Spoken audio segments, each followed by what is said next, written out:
अकेली मधु मंजरी पिछले साल उनके पति का जो है देहांत हो गया कोरोना काल में। उस समय भी ये लगातार जो है कोरोना काल में लोगों की मदद कर रही थी। लेकिन जिस प्रकार से कहा गया जो गाली इनको दी जा रही थी, जैसा कि वो बता रही हैं कि पता नहीं वो बोल रहे हैं कि कोई दुश्मनी नहीं है हमको, आस-पास के लोगों से कोई दुश्मनी नहीं है। और जो खबर आया है कि अ, पार्किंग को लेकर के हुआ है, ऐसा कुछ नहीं है। लगभग उनका 3 से 4 कट्ठा का प्लॉट वो खाली बता रहे हैं कि पूरा अधिकतर ज़मीन जो है राजीव नगर में तो हमारा ही है। लेकिन ख़ास करके ये टारगेट किया जा रहा है क्योंकि मधु मंजरी का एक अच्छा समीकरण है मेयर चुनाव में, बहुत ज़बरदस्त फायरिंग हो रहा था। जैसा कि उन्होंने कहा कि ऐसा लाइव फायर वीडियो दिखाई दे हाँ, रहा है। ऐसा फायरिंग हम फ़िल्म में जो है देखे हैं और बहुत ज़बरदस्त फायरिंग हो रहा था। और आपको बता दें कि इनका एक तरह से एनजीओ भी है और बहुत सारे गरीब बच्चों को पढ़ाते भी हैं ये। बहुत बड़ा भीड़ था, सीसीटीवी उनका फोड़ दिया गया है। सीसीटीवी फोड़ दिया गया हाँ, मतलब टारगेटेड था सब हाँ, कुछ, सीसीटीवी फोड़ प्लान्ड दिया था। गया है। हालाँकि वो कह रहे हैं कि सीसीटीवी पहले से ही वर्क नहीं कर रहा था, लेकिन मेरा सीसीटीवी फोड़ दिया गया है।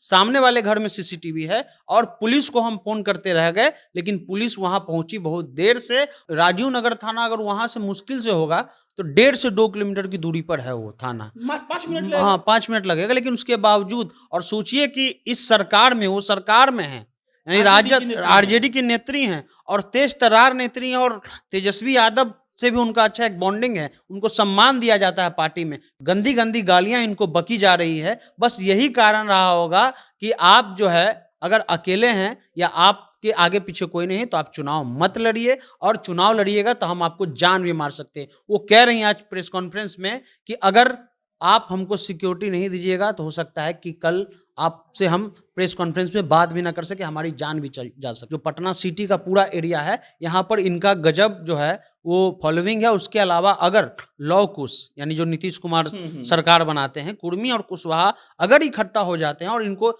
एक वन साइडेड वोट पड़ता है, तो ये पटना की मेयर बन भी जाएँगी। इसमें कोई डाउट नहीं है। कि कई स्कूल इनके चलते हैं, जिसमें वहाँ के समाज सेवा गरीब वाक़ई में कर गरीब रही हैं। गरीब बच्चों को पढ़ाते हैं, कई एनजीओ चलता है और उनके घर में आप जाइएगा, हम आज पीसी करने गए, तो अवार्ड से भरा हुआ है उनका पूरा घर। हुँ। अवार्ड कभी इस चीज़ में अवार्ड मिला है, कभी इस चीज़ में मिला है, कभी अच्छा काम में मिला है, पूरा घर जो है वो पुरस्कार अवार्ड मिले से हैं, हाँ। पुरस्कार से भरा हुआ है। तो कोई को ऐसी अवार्ड मिल नहीं जाता है, कुछ करेक्ट। अच्छा की होंगी तब मिला है। और ये डराने की कोशिश है को जो 10 नंबर तक पकड़ रखती हैं, जो 10 नंबर में आराम से एंट्री उनका कर ही हाल जाती है। हैं, वो उनका ही हाल है। तो हुँ। जो आस-पास के लोग हैं, जो हम लोग जैसे लोग हैं, क्या होगा? उनका क्या होगा? वो कोई भी मार के चल जाएगा। सही तो बात। ये स्थिति है और राजीव नगर थाना को जल्द उसको जो जो थानेदार है उसको सस्पेंड करना चाहिए कि भाई आप रात को 12 बजे राजीव नगर के इलाके में पटना के मेयर प्रत्याशी मधु मंजरी के घर पर फायरिंग होती है, पत्थरबाजी होती है। मधु मंजरी इसमें घायल होती हैं और जब आप उनका लाइव देखिएगा तो आप सिहर उठिएगा। एक अकेली महिला को कैसे सताया जा सकता है, इसका जीवंत उदाहरण कल रात को 12 बजे उन गलत सोच के लोगों ने जो दिखाया था, उससे ये पता चल गया कि वो लोग चाहते हैं कि मधु मंजरी चुनाव ना लड़े। बाकी मधु मंजरी लाइव आकर बता रही थी कि उनके साथ कैसे हुआ। उनके लाइव में फायरिंग की आवाज तक आ रही थी और उसके बाद जब हमारे रिपोर्टर सनी वहां पहुंचे इस सुशासन वाली सरकार को देखने, तब शायद इनको पता लगा होगा कि कैसी वो महिला फील कर रही हैं। मेयर का चुनाव लड़ना, एक अकेली महिला, कोरोना में उन्होंने अपने पति को खोया और कोरोना में उन्होंने बहुत मदद भी की। आज जब प्रत्याशी बनी है तो 12 बजे रात को फायरिंग और पत्थर, मतलब ये तो सरासर सुशासन पूरा दिख रहा है। कल वो जब कैंपेन करके लौट रही थी तो अचानक से कुछ लोग आते हैं और पत्थर जो है चलाना शुरू कर देते थे। इनको लगा कि हो सकता है कि दारू-वारू ड्रिंक-व्रिंक लिए होंगे तो फिर चली जाती है। उसके बाद जब ये अंदर चले जाते हैं तब इनको पता चलता है कि बाहर से आवाज़ आ रहा है तो उनको लगता है कि शादी का माहौल है तो पटाखा-वटाखा फूट रहा होगा। लेकिन बहुत ज़बरदस्त फायरिंग हो रहा था। जैसा कि उन्होंने कहा कि लाइव वीडियो दिखाई दे रहा है। ऐसा फायरिंग हम फ़िल्म में जो है देखे हैं और बहुत ज़बरदस्त फायरिंग हो रहा था। और आपको बता दें कि इनका एक तरह से एनजीओ भी है और बहुत सारे गरीब बच्चों को पढ़ाते भी हैं ये। इनका एक जो फाउंडेशन है उसके तहत गरीब बच्चों को पढ़ाया जाता है। और इस प्रकार से अकेली मधु मंजरी पिछले साल उनके पति का जो है देहांत हो गया कोरोना काल में। उस समय भी ये लगातार जो है कोरोना काल में लोगों की मदद कर रही थी। लेकिन जिस प्रकार से कहा गया जो गाली इनको दी जा रही थी, जैसा कि वो बता रही हैं कि पता नहीं वो बोल रहे हैं कि कोई दुश्मनी नहीं है हमको, आस-पास के लोगों से कोई दुश्मनी नहीं है। और जो खबर आया है कि अ पार्किंग को लेकर के हुआ है, ऐसा कुछ नहीं है। लगभग उनका 3 से 4 कट्ठा का प्लॉट वो खाली बता रहे हैं कि पूरा अधिकतर ज़मीन जो है राजीव नगर में तो हमारा ही है। लेकिन ख़ास करके ये टारगेट किया जा रहा है क्योंकि मधु मंजरी का एक अच्छा समीकरण है मेयर चुनाव में। लौ कुश समीकरण को साथ तो कुशवाहा समाज की तेज तर्रार नेत्री हैं। उनके पति के जाने के बाद भी वो हौसला नहीं छोड़ी हैं और लगातार जो है पहले आरएलएसपी में थी, अभी महागठबंधन या आरजेडी में है। और उसके अलावा आपको बता दें कि कुछ लोगों का नाम भी वो ले रही हैं कि कुछ लोग स्थानीय हैं और कुछ लोग एक भीड़ लेकर के आए थे। 2-4 लोग नहीं थे, बहुत बड़ा भीड़ था। सीसीटीवी उनका फोड़ दिया गया है। सीसीटीवी फोड़ दिया गया, मतलब टारगेटेड था सब हाँ, कुछ। सीसीटीवी फोड़ प्लान दिया था। गया है। हालाँकि वो कह रहे हैं कि सीसीटीवी पहले से ही वर्क नहीं कर रहा था, लेकिन मेरा सीसीटीवी फोड़ दिया गया है। सामने वाले घर में सीसीटीवी है और पुलिस को हम फ़ोन करते रह गए, लेकिन पुलिस वहाँ पहुँची बहुत देर से। और पहली घटना यानी जब पथराव हुआ, उस समय तो पुलिस आई, लेकिन जब फायरिंग हो रहा था, तो बगल में राजीव नगर थाना है, वहाँ पे कोई नहीं पहुँचा।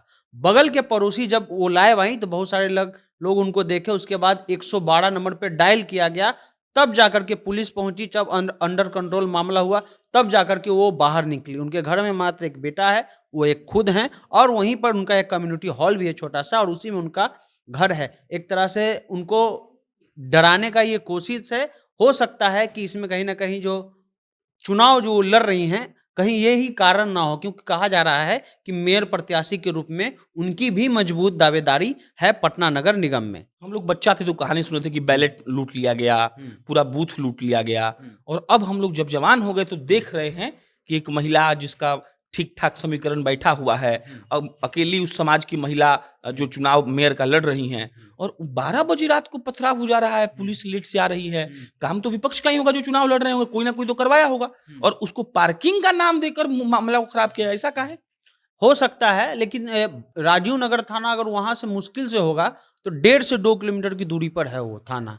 5 मिनट लगेगा। हाँ, 5 मिनट लगेगा, लेकिन उसके बावजूद और सोचिए कि इस सरकार में वो सरकार में है, यानी राजद आरजेडी की नेत्री हैं और तेज तर्रार नेत्री हैं और तेजस्वी यादव से भी उनका अच्छा एक बॉन्डिंग है। उनको सम्मान दिया जाता है पार्टी में क्योंकि कुशवाहा समाज से हैं और कुशवाहा समाज को एक तरह से पिछले अभी तो फिलहाल आरजेडी कुछ नहीं कर रहा, लेकिन नीतीश के साथ आने से पहले इन लोगों को ज़्यादा वैल्यू दिया जा रहा था। लेकिन सोचिए कि पुलिस प्रशासन वहाँ का थाना इंचार्ज पहुँचने में जो है देर कर देता है और गंदी-गंदी गालियाँ इनको बकी जा रही है। बस यही कारण रहा होगा कि आप जो है अगर अकेले हैं या आपके आगे पीछे कोई नहीं है तो आप चुनाव मत लड़िए, और चुनाव लड़िएगा तो हम आपको जान भी मार सकते हैं। वो कह रही हैं आज प्रेस कॉन्फ्रेंस में कि अगर आप हमको सिक्योरिटी नहीं दीजिएगा तो हो सकता है कि कल आपसे हम प्रेस कॉन्फ्रेंस में बात भी ना कर सके, हमारी जान भी चल जा सकती है। अरे सॉरी, हम ये जानना चाहते हैं कि क्या समीकरण है इनका वोट का? क्यों आप कह रहे हैं कि मजबूत समीकरण वाली हैं, जीतने का मादा रखती हैं? क्या है ऐसा चुनाव में? देखिए ये पटना जो क्षेत्र है 18 लाख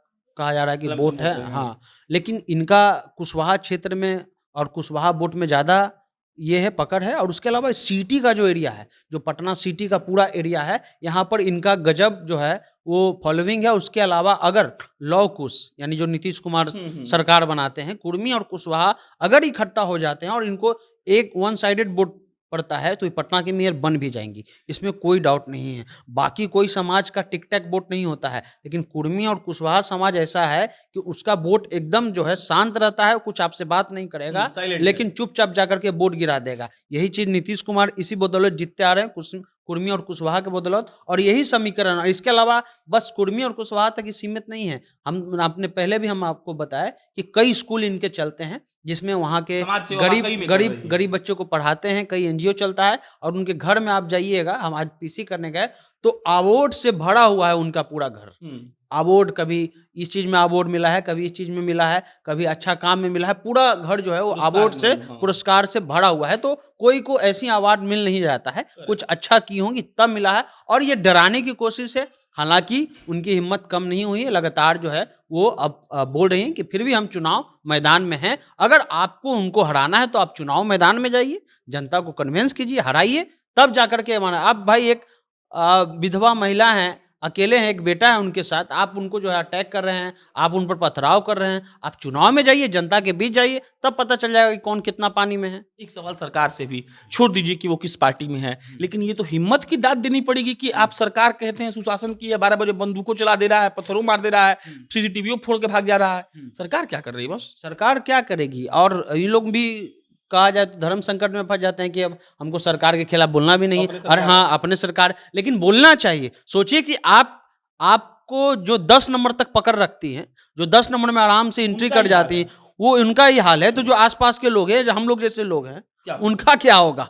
वो कोई भी मार के चल जाएगा। सही बात। तो ये स्थिति है और राजीव नगर थाना को जल्द उसको जो थानेदार है उसको सस्पेंड करना चाहिए कि भाई आपको 5 मिनट की दूरी पर आप क्यों लेट से गए? 112 पे डायल करना पड़ेगा, तब जाकर के पुलिस पहुँचेगी। 112 का मतलब हुआ कि पुलिस मुख्यालय में फ़ोन किया गया, तब जाकर के पुलिस जो है फायरिंग के समय पहुँची। ये स्थिति है। चलिए, बाकी ये सनी थे। पटना मेयर का चुनाव दिलचस्प भी हो गया है। हालांकि हम कहीं से भी इसका समर्थन नहीं करते हैं कि आप किसी प्रत्याशी के घर पर जाकर पथराव कर दें, गोलीबारी कर दें। अगर आपको चुनाव लड़ना है तो बेहतर तरीके से लड़िए, जनता के पास जाइए, अपनी बातों को कहिए, जनता अपनी हिसाब से तय करेगी कि वोट देना है कि नहीं। बाकी मधु मंजरी जी के साथ जो भी हुआ वो बिल्कुल गलत हुआ। आपकी प्रतिक्रिया क्या है कमेंट बॉक्स में लिखकर बताइए। फिर मिलेंगे, धन्यवाद।